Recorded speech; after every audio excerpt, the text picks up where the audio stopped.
প্রমাণ পাবো যে সরকার কি দেশে আইনের শাসন চায় নাকি জঙ্গলি শাসন চায়।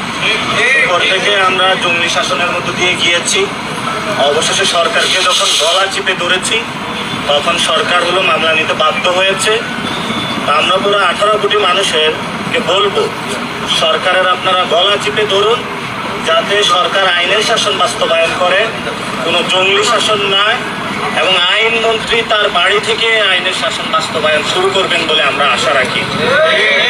স্বরাষ্ট্রমন্ত্রী দেশে বিভিন্ন জায়গায় কথা বলছেন, কিন্তু থানার যে পরিস্থিতি, তার থানাগুলো ওনার ভিজিট করা প্রয়োজন।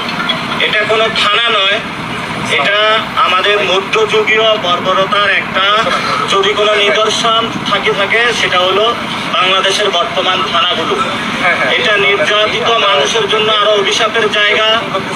কোনো মানুষ যদি থানাতে ন্যায় বিচার প্রত্যাশা করে মামলা করতে চায়, এটা বাংলাদেশের আমি আজকে যে পরিস্থিতির মধ্যে দিয়ে গিয়েছি সুস্থ স্বাভাবিক কোনো যাত্রা নয়। এখানে যখন উপরের কল এসেছে তখনই মামলা নেওয়া হয়েছে। তারা দুপুর থেকে আমাদেরকে ঝুলিয়ে রেখেছে, বিদ্যুৎ বন্ধ করে দিয়েছিল। আমরা সুনির্দিষ্ট তথ্য প্রমাণের ভিত্তিতে 8 জনের নামে মামলা দিয়েছি।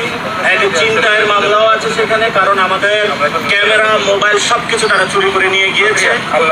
এবং আমরা আশা করব উত্তম এবং ন্যায় বিচার পাবো। সরকার আইনের শাসন প্রতিষ্ঠা করবে, কোনো জঙ্গলি শাসন বাংলাদেশ